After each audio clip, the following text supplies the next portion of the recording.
Good morning friends, welcome to Delta Academy.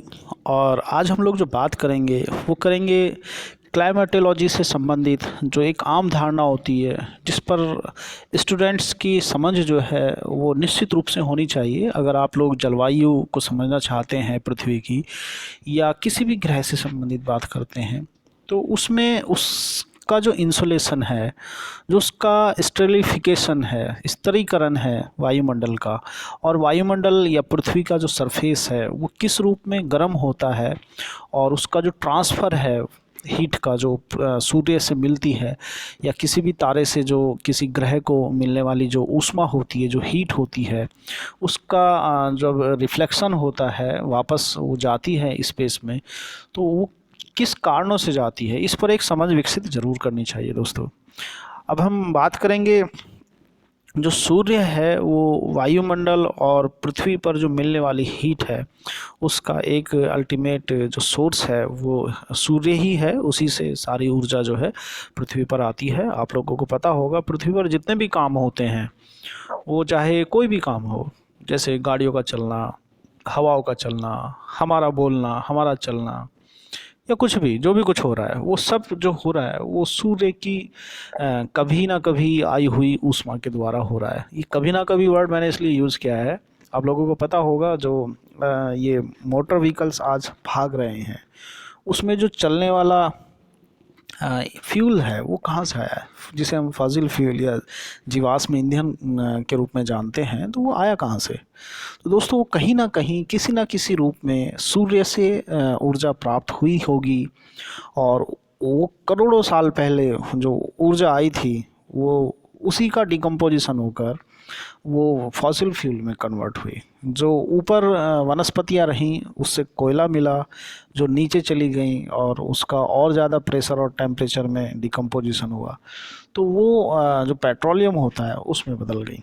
और इस रूप में जो करोड़ों साल पहले जो ऊर्जा थी, जो पृथ्वी में किसी रूप में दबी हुई मिली, जिसे हम फॉसिल फ्यूल के रूप में जानते हैं, आज उसी का प्रयोग कर रहे हैं। तो हम अल्टीमेट ये कह सकते हैं कि पृथ्वी पर जितने भी काम हो रहे हैं वो कहीं ना कहीं सूर्य से प्राप्त ऊर्जा से ही हो रहे हैं। जी हाँ दोस्तों, इसलिए हम कह सकते हैं कि जो सूर्य है वो पृथ्वी पर मिलने वाली जो ऊष्मा है उसका एक असीम स्रोत है। और इससे जो विकृत की जाने वाली जो संपूर्ण ऊष्मा है उसको हम सोलर रेडिएशन कहते हैं। सोलर रेडिएशन मतलब जो रेडिएट होती है, जो हीट रेडिएट होती है फ्रॉम द सन, उसी को हम सोलर रेडिएशन के रूप में जानते हैं। आप लोगों को पता होगा, ये जो सोलर रेडिएशन है चारों ओर से अंतरिक्ष में फैला रहता है। और सूर्य से अगर हम पृथ्वी की औसत दूरी की बात करते हैं तो लगभग 15 करोड़ किलोमीटर की औसत दूरी हमारी पृथ्वी जो है इससे है। और इसी कारण इसको जो है सूर्य की जो टोटल रेडिएट एनर्जी है उसका 2 अरबवा भाग, मात्र 2 अरबवा भाग सूर्य की ऊर्जा का वो पृथ्वी को प्राप्त होता है। बहुत छोटा सा है। तो दोस्तों, इतनी कम ऊर्जा के कारण, इतनी कम ऊर्जा के होते हुए भी पृथ्वी पर बहुत बड़े बड़े काम देखने को मिलते हैं। अगर आपको और आगे हम इसको ले चलते हैं तो आपको पता होगा 2 अरब हुआ जो भाग सूर्य से प्राप्त हुआ ऊर्जा का, उसका धरातल जो है पृथ्वी का धरातल इस रेडिएट एनर्जी को लगभग 2 कैलोरी पर स्क्वायर सेंटीमीटर की दर से प्राप्त करता है। अगर हम 1 स्क्वायर सेंटीमीटर का एरिया ले लें तो ये जो 2 अरबवा भाग है सूर्य का, ये केवल 2 कैलोरी एनर्जी जो है वो पर स्क्वायर सेंटीमीटर को दे पाता है। फिर भी पृथ्वी को प्राप्त होने वाला जो ये छोटा सा भाग है बहुत महत्वपूर्ण है, क्योंकि इसी से हम सब बने हैं। पृथ्वी पर जो जीवन है वो इसी ऊर्जा के कारण है। जी हाँ दोस्तों, इसी ऊर्जा के कारण है। इसी से पृथ्वी की जो संपूर्ण फिजिकल और जो बायोलॉजिकल इवेंट्स होती हैं वो कंट्रोल होती हैं। हाँ, भौतिक और जैविक घटनाएं इसी से कंट्रोल होती हैं, इसी ऊर्जा से कंट्रोल होती हैं। और इन घटनाओं में जो धरातलीय पवन हैं, जो हवाएं हैं, उनका चलना, सागरीय जो धाराएं हैं उनका चलना, मौसम और जलवायु संबंधी जो घटनाएं, वो सब इसी ऊर्जा के कारण उत्पन्न होती हैं। जी हाँ दोस्तों, इंसुलेशन के कारण उत्पन्न होती हैं। सूर्य के ऊर्जा का जो प्रधान स्रोत है वो क्या है? सूर्य में ऊर्जा कहाँ से आती है?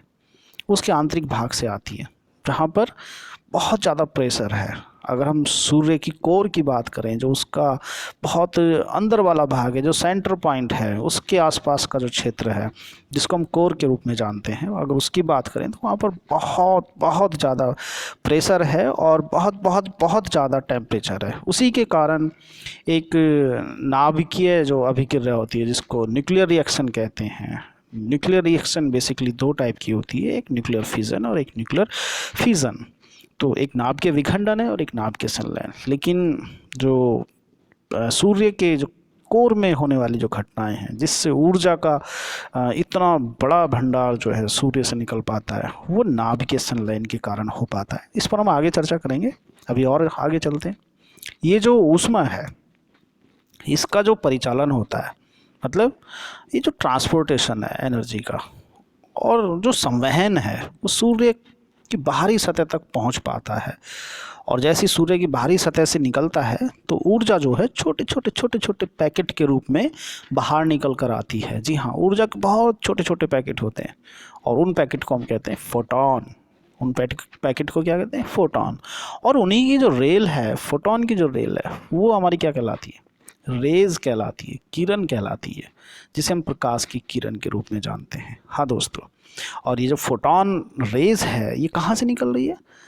जो फोटोस्फीयर है, सूर्य की जो बाहरी सतह है जिसको हम फोटोस्फीयर के रूप में जानते हैं, जो सूर्य का एक तरीके से एटमॉस्फेयर है, वायुमंडल है, वो उस एनर्जी से चमक रहा होता है, उसी को हम फोटोस्फीयर कहते हैं। और उस फोटोस्फीयर से पूरे स्पेस में जो है ये ऊर्जा बिखर जाती है और उसी का लगभग 2 अरबवां भाग पृथ्वी को मिल पाता है। और उस 2 अरबवें भाग का अगर हम हिसाब लगाएं पर स्क्वायर सेंटीमीटर पर, तो मात्र 2 कैलोरी पर स्क्वायर सेंटीमीटर के हिसाब से पृथ्वी को ऊर्जा प्राप्त होती है। जी हाँ दोस्तों, ये 2 कैलोरी पर स्क्वायर सेंटीमीटर की जो ऊर्जा है उसी से जीवन चलता है। चलो आगे चलते हैं। इस सतह से जो ऊर्जा का विद्युत चुम्बकीय तरंग है, ये एक प्रकार का एक इलेक्ट्रोमैग्नेटिक रेडिएशन है। दोस्तों, इलेक्ट्रोमैग्नेटिक रेडिएशन इस प्रकार का रेडिएशन होता है, या ये भी हम आगे चर्चा करेंगे, है ना। इसे थोड़ा पेशेंस रखो कि इलेक्ट्रोमैग्नेटिक जो वेव है वो क्या है, इसके बारे में बात करेंगे। अभी हम बात करते हैं जो पृथ्वी की जो वेव लेंथ है, जो पृथ्वी को ये ऊर्जा मिलती है, छोटी छोटी लघु तरंग दैर्ध्य के रूप में, शॉर्ट वेव के रूप में प्राप्त होती है। सूर्य से जो किरणें आती हैं, जो रेज आती हैं, वो कैसे आती हैं? छोटी छोटी वेव लेंथ के रूप में आती हैं। जी हाँ दोस्तों, वेव लेंथ क्या है? वेव लेंथ एक साइकिल का लेंथ है। एक साइकिल मतलब एक वाइब्रेशन का लेंथ है। तो इसे हम अपनी स्क्रीन पर देख सकते हैं। आप मान लीजिए जो सूर्य से आने वाली वेव है वो ट्रांसवर्स वेव है, अनुप्रस्थ तरंग है। और अनुप्रस्थ तरंग इस प्रकार से हो सकती है, ये मान लो हमने 2 एक्स मान लिए, एक एक्स एक्स है और एक वाई एक्स है। तो इससे जो चलने वाली वेव है, अगर ये इस टाइप से चलेगी, इसे हम साइनोसोडल वेव के रूप में भी जानते हैं। ये हमारा क्रस्ट है और ये ट्रफ है, यानी कि ये ऊपर जो है सुरंग है और ये नीचे गर्त है, गड्ढा। सुरंग मतलब छोटी, इसे हम क्रस्ट या फिर ट्रफ के रूप में जानते हैं। तो 2 क्रमागत जो हमारा एकदम एक के बाद एक आने वाले जो होते हैं, तो इनके 2 क्रमागत सुरंगों के बीच की जो डिस्टेंस होती है, ये वाली डिस्टेंस, इस डिस्टेंस को हम वेव लेंथ के रूप में जानते हैं। और यहाँ से लेकर यहाँ तक का जो पार्ट है, ये यहाँ से लेकर यहाँ तक का जो पार्ट है, ये एक साइकिल है। ये एक साइकिल होती है, ये यहाँ से चले और यहाँ तक आ गए, ये एक साइकिल है। जी हाँ दोस्तों, इसे हम एक साइकिल के रूप में जानते हैं। और इसी एक साइकिल की जो लेंथ होती है वो वेव लेंथ कहलाती है। और सूर्य से आने वाली जो किरणें होती हैं वो शॉर्ट वेव होती हैं, बहुत छोटी होती हैं। जी हाँ दोस्तों, बहुत छोटी होती हैं, लेकिन जब पृथ्वी से टकरा जाती हैं तो पृथ्वी ना एब्जॉर्ब कर लेती है और फिर कुछ मात्रा को वो अपने पास रख लेती है इस ऊष्मा की, और कुछ मात्रा को वापस अंतरिक्ष में भेज देती है। और जब वापस अंतरिक्ष में ये जाती है तो ये लॉन्ग वेव के रूप में जाती है, दीर्घ जो तरंगे हैं उसके रूप में वापस जाती है, उसका रूप बदल जाता है। जी हाँ दोस्तों, जो साइंस के स्टूडेंट नहीं हैं उनके लिए थोड़ा टफ है, लेकिन ट्राई करेंगे तो आपको समझ में आ जाएगा। आप अपनी स्क्रीन पर देख रहे होंगे इंसुलेशन में एक सूर्य है और वहाँ पर एक रेडियस दे रखी है जो इसको दिखाता है। ये लगभग 15 करोड़ किलोमीटर है, जिसका हम एक एस्ट्रोनॉमिकल यूनिट AU आप देख रहे होंगे, ये 1 AU एस्ट्रोनॉमिकल यूनिट, एक खगोलीय इकाई। खगोलीय इकाई, जी हाँ दोस्तों, ये खगोलीय इकाई। जब हम विभिन्न जो आकाशीय पिंड हैं, जिन्हें हम स्टार कह सकते हैं, तारे कह सकते हैं, उनके बीच की जब दूरी निकालेंगे तो हम खगोलीय यूनिट्स या एस्ट्रोनॉमिकल जो यूनिट्स है उसके रूप में उसको एक्सप्लेन कर सकते हैं। जी हाँ दोस्तों, पृथ्वी के कंपेयर में। जी, और ये एस्ट्रोनॉमिकल यूनिट्स क्या है? पृथ्वी और सूर्य के बीच की दूरी। जी हाँ, जिसको हम लगभग 14,96,00,000 किलोमीटर के आसपास मानते हैं, या लगभग 15 करोड़ किलोमीटर। जी हाँ दोस्तों, अब हम सूर्य को जो प्राप्त हो रहा है, जो पृथ्वी को प्राप्त होने वाला इंसोलेशन है, उस पर चर्चा करते हैं। ये सूर्य है और इससे रेडिएशन पूरे स्पेस में हर डायरेक्शन में जा रहा है। अगर हम इसकी बात करते हैं, ये वाला जो क्षेत्र है, ये पृथ्वी को मिलने वाला एरिया है जो सन की लाइट जिसमें एंटर कर पाती है। और ये कितना है? इस टोटल आइसोलेशन, जो टोटल इंसुलेशन है, उसका 2 अरबवा भाग है। 2 अरबवा, बहुत छोटा सा भाग है। और पृथ्वी के सरफेस तक पहुंचते पहुंचते यहाँ तक ये केवल 2 कैलोरी पर स्क्वायर सेंटीमीटर के हिसाब से प्राप्त होता है। चलो, अब आपको समझ में आया होगा इंसुलेशन क्या है। तो इंसुलेशन क्या है? पृथ्वी पर पहुंचने वाला सौर विकिरण, जो सोलर रेडिएशन है, उसी को हम क्या कहते हैं? इंसुलेशन कहते हैं। और इंसुलेशन का मतलब होता है, अगर हम अंग्रेजी की बात करते हैं, इंसुलेशन मतलब इनकमिंग सोलर रेडिएशन। इसका एक शॉर्ट फॉर्म हमने डाल दिया। इन मतलब इनकमिंग, सोल मतलब सोलर, और रेडिएशन का सन ले लिया हम यहाँ पर, तो इससे बना इंसोलेशन। तो इंसुलेशन जो है 3 शब्दों का एक शॉर्ट रूप है। यह ऊष्मा जो है या ऊर्जा जो है, अभी हम बात कर चुके हैं, लघु तरंगों के रूप में जो है पृथ्वी पर पहुंचती है, और हमारी पृथ्वी का धरातल इसी विकिरण को प्राप्त करता है। वायुमंडल की जो सबसे बाहरी परत है, उस पर पहुंचने वाली कुल सौर ऊर्जा, जो सौर एनर्जी है, उसका 51% जो है केवल पृथ्वी को प्रत्यक्ष या अप्रत्यक्ष रूप से प्राप्त होता है। ये ऊपर का, मान लो यहाँ पर हमने एक मिनट, ये मान लो हमने यहाँ तक इसका एटमॉस्फेयर मान लिया, और यहाँ पे जो भी ऊर्जा आई, जो 2 अरबवा हिस्सा प्राप्त हो रहा था, उससे यहाँ पर जब आगे चलती है तो केवल 51% जो है वो ही आगे बढ़ पाती है, बाकी यहाँ से ही वापस हो जाती है। 51%, जबकि शेष 49% जो है वायुमंडल से गुजरते समय गैस कणों और जो धूल के बिखरे हुए जो कण हैं, उनके कारण बादलों से परावर्तित होकर जल वाष्प द्वारा अवशोषित होकर मार्ग में ही रुक जाती है, 49%। अब पृथ्वी की सतह को कितना मिल पाता है? 51%। आपसे क्वेश्चन हो सकता है, बहुत मोस्ट इंपोर्टेंट बात है, कि पृथ्वी को मिलने वाला जो इंसुलेशन है, जो सूर्य से प्राप्त होता है, वो कितने प्रतिशत मिलता है जो पृथ्वी की सतह को मिलता है? तो टोटल इंसुलेशन का जो सूर्य पृथ्वी को प्राप्त होती है, उसका 51% पृथ्वी की सतह को प्राप्त होने वाला सूर्यातप है। इसको इंसुलेशन को हम हिंदी में सूर्यातप कहते हैं। और 49% जो है ऊपर ही जो एटमॉस्फेयर है, उसके जो विभिन्न कॉन्स्टिट्यूएंट हैं, जो उसके भाग हैं, उसके द्वारा वो एब्जॉर्ब हो जाता है, अवशोषित हो जाता है। जी हाँ दोस्तों, आगे चलते हैं। हम बात कर रहे थे न्यूक्लियर फिजन की। जो सूर्य को ये जो ऊर्जा प्राप्त होती है, किस आधार पर होती है? तो दोस्तों, इसको हम न्यूक्लियर फिजन कहते हैं। नाभिकीय अभिक्रियाएं होती हैं। आप लोगों को पता होगा, everything is made by the smallest particle. जी हाँ दोस्तों, सबसे छोटे छोटे कणों से मिलकर जो है वस्तुएं बनी हुई हैं, और उनको हम क्या कहते हैं? परमाणु कहते हैं, एटम कहते हैं। जी हाँ दोस्तों, और जो सबसे छोटा रूप है पदार्थ का, वो अणु कहलाता है। वही स्वतंत्र अवस्था में रह सकता है। परमाणु जो है स्वतंत्र अवस्थाओं में नहीं रहते हैं। लेकिन हम परमाणुओं की बात करेंगे। परमाणु की बात करते हैं तो परमाणु के अंदर जो है एक न्यूक्लियस होता है, नाभिक होता है। परमाणु के अंदर एक न्यूक्लियस होता है। आप यहाँ पर देखेंगे परमाणु कुछ इस टाइप से, ये न्यूक्लियस है, और इसके चारों तरफ कुछ ऑर्बिट्स बने हुए हैं। ये ऑर्बिट्स सेल कहलाती हैं या एनर्जी लेवल कहलाती हैं, जिन्हें हम कक्षाएं कहते हैं। इन्हीं कक्षाओं में इलेक्ट्रॉन मूव करते हैं। इन कक्षाओं में इलेक्ट्रॉन मूव करते हैं, और जो ये न्यूक्लियस है, इसमें न्यूट्रॉन और प्रोटॉन उपस्थित रहते हैं।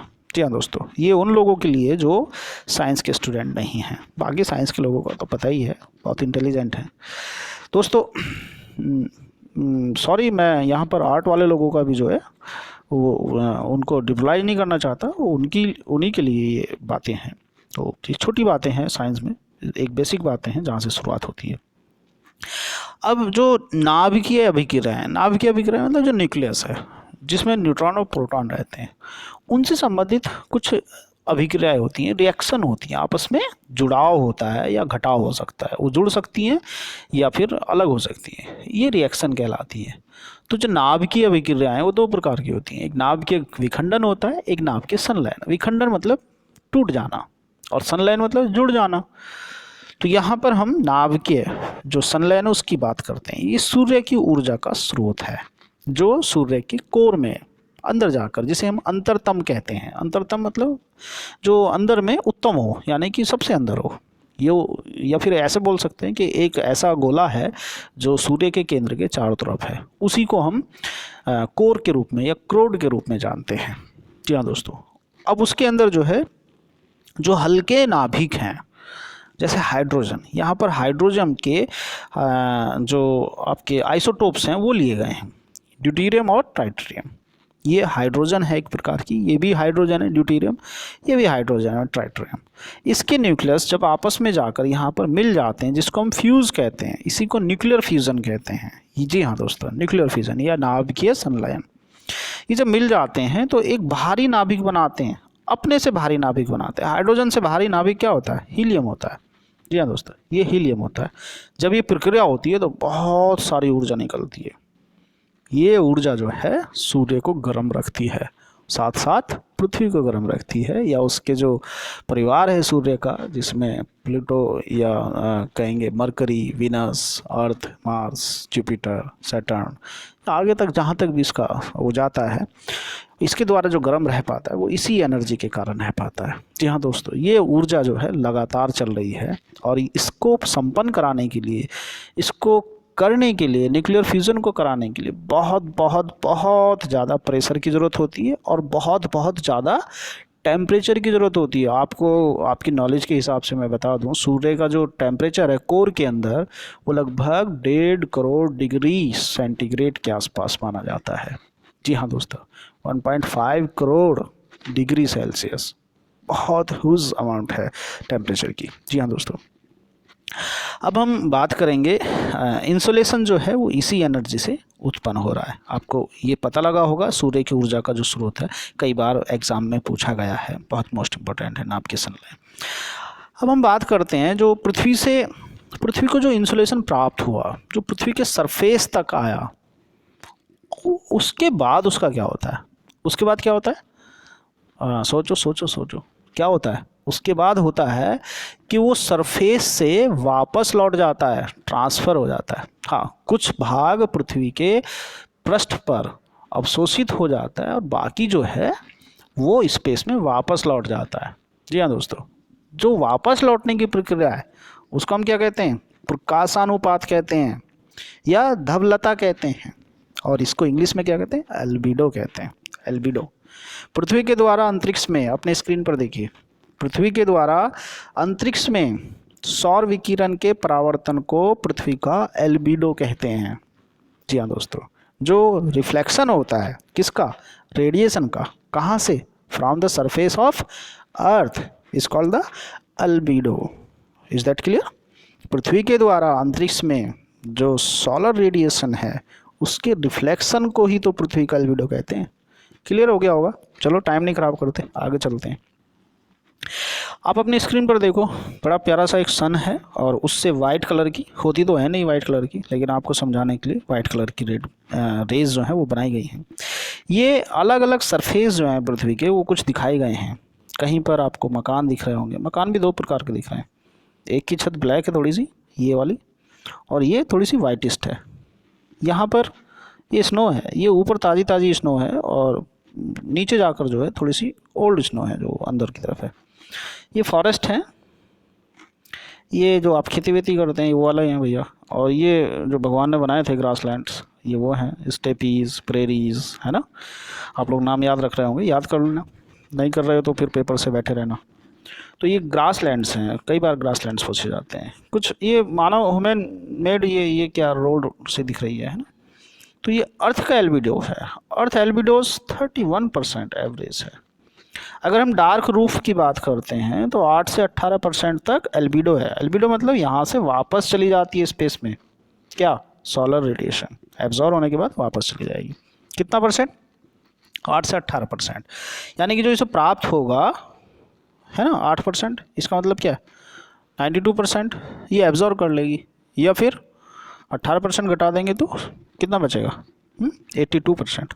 तो 82% जो है ये एब्जॉर्ब कर लेगी। इसी टाइप से अगर लाइट है, कोई वाइट कलर की लाइट रूफ है, तो 35 से 50% जो है उसका एल्बिडो है, इतना ये वापस कर देती है।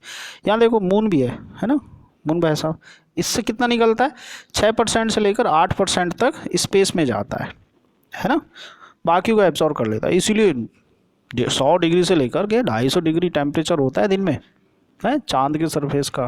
पानी मत ले जाना, उबल जाएगा, है ना, 100 डिग्री पे उबल जाता है, तो रहना तो दूर की बात है ना। भला बहुत जुगाड़ से जाना होता है। जो स्पेस यात्री गए होंगे हमारे, कौन कौन गए थे याद करो भैया। जुलाई का महीना है, बड़ा इम्पोर्टेंट है ना।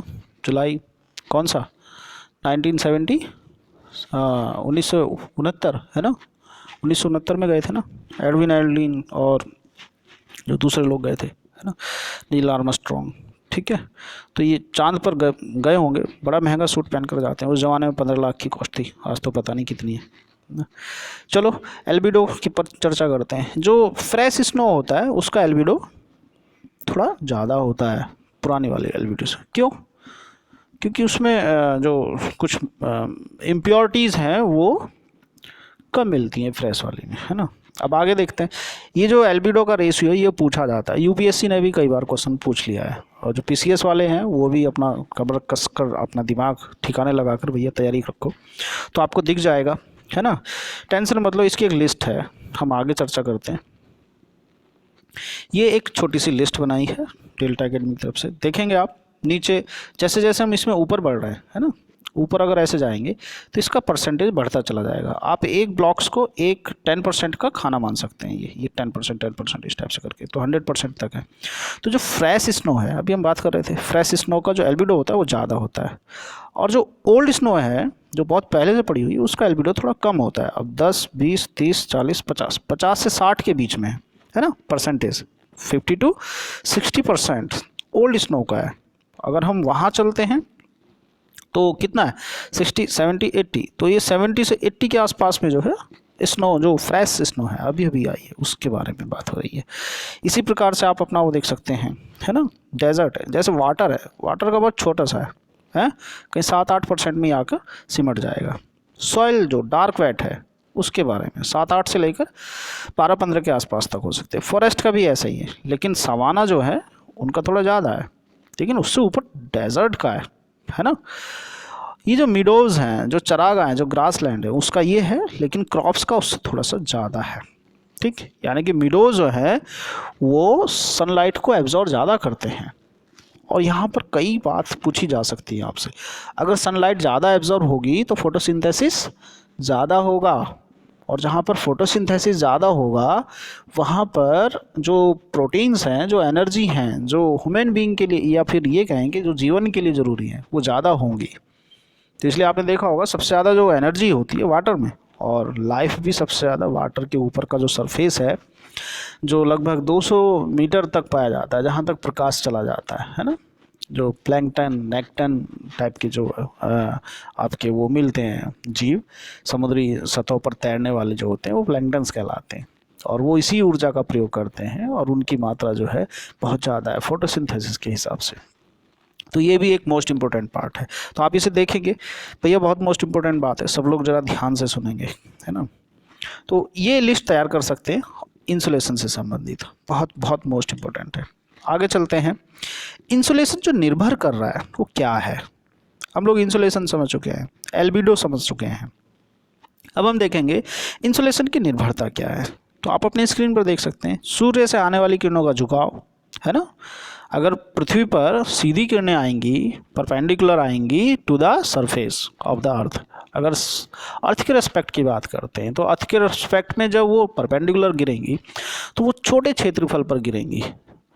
अगर तिरछी जाएंगी तो वो ज़्यादा क्षेत्रफल कवर करेंगी, और इस कारण जो है उतनी ऊर्जा जब ज़्यादा क्षेत्रफल पर जाएगी तो कम गर्म करेगी, और उतनी ऊर्जा अगर कम क्षेत्रफल पर जाएगी तो वो ज़्यादा गर्म करेगी। इसलिए सूर्य से आने वाली जो किरणें होती हैं उनका झुकाव जो है, हम किसकी बात कर रहे हैं? हम बात कर रहे हैं इक्वेटर और पोलर साइड की। जी हाँ दोस्तों, इक्वेटर पर जो है सूर्य जो है लगभग लंबवत दिखाई देता है। जी हाँ, जिसको हम डोलड्रम कहते हैं, है ना, समझ रहे होगे डोलड्रम, आगे चर्चा करेंगे किसी दूसरी क्लास में। और अगर हम पोलर की बात करते हैं, जहाँ पर बहुत आइस रहती है ना, बहुत ठंड रहती है, क्यों रहती है? क्योंकि सूर्य की किरणों का झुकाव अधिक है ना, और इसी कारण जो है वहाँ पर इंसुलेशन कम पहुँच पाता है। तो थोड़ा दिमाग लगाया करो, है ना। चलो देखते हैं आगे।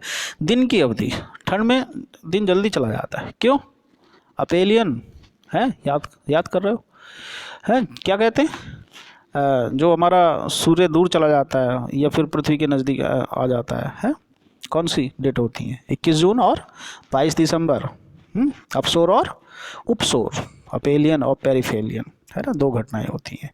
तो 21 जून के आसपास जो है पृथ्वी जो है सबसे नज़दीक होती है, और 22 जून को जो है, हाँ ये तो गलत बता दी डेट यार, 3 जुलाई 3 जनवरी और 4 जुलाई, 3 जनवरी और 4 जुलाई, है ना। 3 जनवरी को पृथ्वी जो है सूर्य के सबसे नज़दीक होती है। जी हाँ दोस्तों, 3 जनवरी को बहुत ठंड होती है उत्तर भारत में, तो है ना। लेकिन ऑस्ट्रेलिया की बात करेंगे तो वहाँ पर बहुत गर्मी होती है। भारत की अपेक्षा गर्मी ऑस्ट्रेलिया में ज़्यादा होती होगी, क्योंकि जो सूर्य है वो उस समय पर नज़दीक होता है।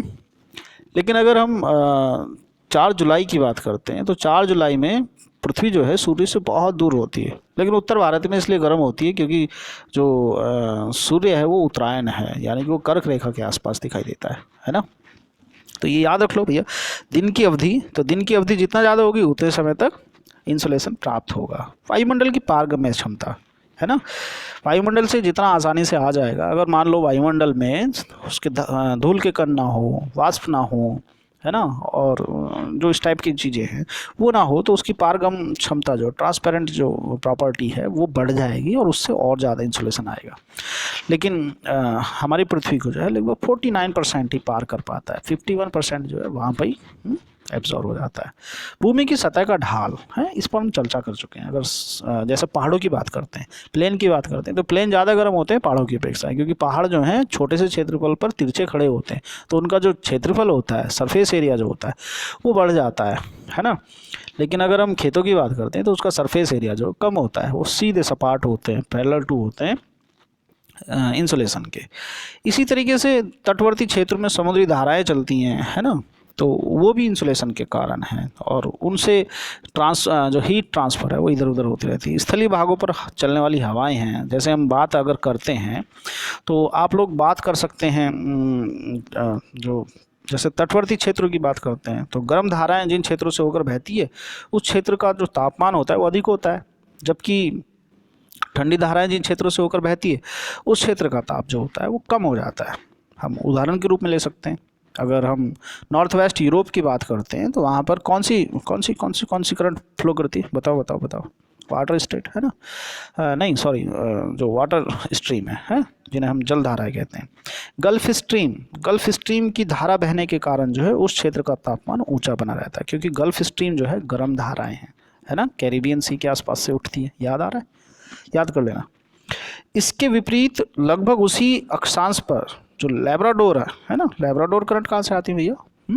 कनाडा और, हाँ बिल्कुल सही सोच रहे हैं, कनाडा और जो ग्रीनलैंड है उसके बीच से लैब्राडोर करंट निकल कर आती हैं, और ये इसके तट के साथ लैब्राडोर की ठंडी धाराएं बहती हैं, जिस कारण यह क्षेत्र लगभग 9 महीने तक हिमाच्छादित रहता है। जी हाँ दोस्तों, ढका रहता है। जर्मनी का जो बर्लिन है उसकी जो स्थिति है वो 52 उत्तरी अक्षांश है, और न्यूयॉर्क की 40 डिग्री उत्तरी अक्षांश है। किंतु समुद्री धाराओं के प्रभाव के कारण इन नगरों में जो है जनवरी का तापमान लगभग एक समान रहता है। होना नहीं चाहिए ना, क्योंकि 52 डिग्री तो आगे चला गया तो इंसुलेशन तो ज़्यादा तिरछा हो गया। 40 डिग्री जो है वो इक्वेटर के ज़्यादा नज़दीक है ना, लेकिन टेम्परेचर दोनों का समान रहता है। क्यों? क्योंकि लैब्राडोर करंट और किसका, गल्फ स्ट्रीम करंट का प्रभाव देखने को मिलता है। इसी प्रकार जिन स्थानों पर गर्म पवनें चलती हैं वहाँ का तापमान अधिक रहता है, गर्म पवनें, जी हाँ दोस्तों। भारत में कौन सी चलती है? उत्तर भारत की बात करते हैं तो। अरे भैया मौसम आने वाला है? लू, लू लू लू क्या है? स्थानीय पवनें हैं, लोकल विंड्स हैं, है ना। इसी तरीके से दुनिया भर में चलती हैं। आप तो ये सोच रहे होगे भारत में चलती हैं। चलो खैर, याद करो, कुछ लोगों को याद भी होंगी, खुश हो रहे होंगे। तो इस प्रकार जिन स्थानों पर गर्म पवनें चलती हैं वहाँ का तापमान कैसा होता है? अधिक हो जाता है, लू से है गर्मी बढ़ जाएगी। और जहाँ ठंडी पवनें चलती हैं वहाँ पर क्या होता है? शीतलहर जनवरी के महीने में आती है भैया, है ना, उत्तर भारत में, जिसे वेस्टर्न डिस्टर्बेंस के रूप में देखते हैं। उनके चलने से क्या होता है? जम्मू कश्मीर की घाटी में बर्फ़ पड़ने लगती है, हिमाचल में बर्फ़ पड़ने लगती है, कुछ लोग तो खुश होकर शिमला भी पहुँच जाते हैं, है ना। और दिल्ली का क्षेत्र का क्या होता है? ठंड चलती है, शीतलहर, है ना। न्यूज़ वालों की तो चांदी कट जाती है, आधे घंटे की स्टोरी बन जाती है। किस वजह से? ठंडी हवाओं से। कहाँ से आती हैं उत्तर भारत में ये हवाएं? चलते चलते बता देते हैं, टॉपिक तो इंसुलेशन का है। लेकिन जब जैसी हल्की सी गर्माहट होगी उत्तर भारत में तो लो प्रेशर बेल्ट बनती है और सीधा मेडिटेरियन सी से चलने वाली हवाएं, है ना। जनवरी में मेडिटेरियन सी बहुत ठंडा होता है उस समय पर। वहाँ से हवाएं सीधा कहाँ? हिंदू कुश पर्वत को पार करती है। बोलन, गोमल, टोची, है क्या है, दर्रे हैं हिंदू कुश के, उन्हीं को पार कर जाती है और सीधा भारत में एंट्री करती है ना। और दिल्ली के लोगों की समझ लो क्या होता होगा। चलो आगे बात करते हैं अब। तो इटली, इटली में सारा मरुस्थल से आने वाली जो हवाएं होती हैं कौन सी होती हैं? सिराको, है ना, खमसिन, जो मिस्र में चलती हैं, ये गर्म हवाएं हैं भैया। उत्तरी अमेरिका के मैदान में कौन सी चलती हैं? हाँ, भारत ने कुछ जुगाड़ लिया है वहाँ से, हैं कौन सा? चिनूक हेलीकॉप्टर, वो इजीली बनाया है ना। क्यों? क्योंकि चिनूक जो है, चिनूक हवाओं में चल जाता है और गर्म हवाएं होती हैं। गर्म हवाओं का मतलब हवाओं का जो घनत्व होता है वो कम हो जाता है, डेंसिटी कम हो जाती है।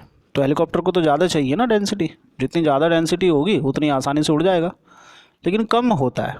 और भारत में तो ऐसी दशा है नहीं है जैसी वहाँ पर है, तो फिर क्यों ख़रीदा? क्योंकि हिमालय पर्वत पर जैसे जैसे ऊपर जाओगे तो भैया वहाँ पर भी हवाएं जो हैं कम होती चली जाती हैं, तो हमारा वहाँ पर काम चल जाता है, इसलिए हमने वहाँ से चिनूक हेलीकॉप्टर ले लिया। चलो इंसुलेशन पे टिकते हैं। तो इटली में जैसे हम सहारा मरुस्थल से आने वाली की बात कर रहे थे, हैं मेडिटेरियन पार करती है और इटली में जाकर वो सिराको हवा अपने साथ बहुत सारी धूल ले जाती है। कई बार लाल बारिश होती है, खूनी बारिश के रूप में भी जानते हैं। खमसिन हवाएं मिस्र में जो चलती है, ये सिराको का एक पार्ट है, ठीक है। कई नामों से जानी जाती है, हरमट्टन है, ये भी उसी का नाम है। उत्तर अमेरिका का मैदान जो है वो क्या है? चिनूक पवनों के द्वारा चलती है। दोनों गर्म हवाएं हैं और इनके साथ साथ क्या होता है? गर्माहट बैठती है ना। अपलेशियन पर्वत की तरफ की जब चलती हैं ये, तो बहुत ज़्यादा गर्मी हो जाती है। इसके अतिरिक्त जो भूमध्य रेखा से दूरी, समुद्र तल से ऊंचाई, भूतल का स्वभाव, बादल, वर्षा, ये सब जो है सूर्य ताप को प्रभावित करते हैं, ठीक है। चलो आगे चलते हैं। वायुमंडल के गर्म होने की जो विधियाँ हैं उस पर थोड़ी सी चर्चा कर लेते हैं भैया। वायुमंडल कैसे गर्म होता है? तो 3 मेथड्स हैं, रेडिएशन, दूसरा जो है कौन सा है? कंडक्शन और कॉन्वेक्शन। जी हाँ दोस्तों, 3 मेथड हैं, विकिरण, रेडिएशन, संचालन मतलब कंडक्शन, और संवहन मतलब कॉन्वेक्शन, ठीक है। हिंदी इंग्लिश मीडियम भैया, मेरी हिंदी थोड़ी वीक है, इंग्लिश वीक है, हाँ हंसो मत। रेडिएशन, कंडक्शन और कॉन्वेक्शन, 3 प्रकार के मेथड्स हैं, ठीक है। वायुमंडल को गर्म करने या हीट के ट्रांसफ़र करने के 3 मेथड होते हैं, है ना। इसे ऐसे देख लें, एक आपने केतली ले ली चाय बनाने के लिए, है, तो इसमें कंडक्शन है, ये हैंडल्स है। अगर मान लो ये स्टील का हैंडल हो तो क्या होगा? ये गर्म हो जाएगा, है ना। और आपका हाथ यहाँ पर, अगर यहाँ हाथ बना होता, बनाने की कोशिश करते हैं, तो आपका ये हाथ गर्म हो जाता, ठीक है। कौन सा मेथड है? कंडक्शन मेथड है। ये क्या है? तिरछे तिरछे फोटोन है, रेडिएशन है ना। फोटोन की ट्रेल है एक तरीके की, ये भागी जा रही, ये गर्माहट है। कुछ गर्माहट यहाँ इसके नीचे पेंदी में लग जाती है, बॉटम में केतली के। यहाँ पानी गर्म है, ये इधर से उठता है और ठंडा पानी नीचे बैठता है, इस तरीके से करके एक ये वो बन जाता है, सर्किल है, लूप बन जाता है। इसी लूप को हम क्या कहते हैं? संवहन धाराएं कहते हैं, है ना, संवहन धाराएं। और इसी कारण से जो है समुद्रों में जो है जो जल की धाराएं हैं वो चलती हैं, वाटर स्ट्रीम चलती हैं। याद कर लेना भैया, पेपर के हिसाब से बहुत ज़रूरी है, क्योंकि वाटर स्ट्रीम भी पूछी जाती हैं। ठंडी हवाएं कहाँ कहाँ चलती हैं, गर्म हवाएं कहाँ कहाँ चलती हैं। इंतज़ार कर लो, अगली क्लास में चर्चा कर सकते हैं, ठीक है। तो ये तीनों मेथड दिखाए गए हैं ऊष्मा ट्रांसफ़र के, हीट ट्रांसफ़र के मेथड्स 3 हैं, रेडिएशन, कंडक्शन, कन्वेक्शन। याद कर लेना, हमारा जो वायुमंडल है वो इन्हीं तीनों विधियों से जो है गर्म होता रहता है। ठीक है दोस्तों, तो उम्मीद है कि आज की क्लास आपको पसंद आई होगी, थोड़ी सी साइंटिफिक खट्टी मीठी बातें। ठीक है, आगे इसी तरीके की क्लासें रखेंगे और उम्मीद है आप लोगों को डेल्टा एकेडमी की तरफ से चलाई जा रही ये क्लासें जो हैं पसंद आएंगी, और ना भी आए तो भैया तैयार कर लो, क्योंकि पेपर में तो आना ही है ना। और फिर हम कहेंगे कि हमारी इन वीडियो से, हमारी इन क्लासों से इतने सारे क्वेश्चन मिले, लेकिन आप लोग सोचेंगे कि काश मैं डेल्टा एकेडमी की क्लास चला लेता। ठीक है दोस्तों, मिलते हैं। अभी समय है 13 जून को आने में, काफ़ी समय है पीसीएस का, और फिर जो हमारा यूपीएससी का है उसका भी समय उसी के आसपास है। तो आप लोग तैयारी करते रहें। मेरी तरफ से बेस्ट ऑफ लक। मिलते हैं, धन्यवाद, बाय बाय।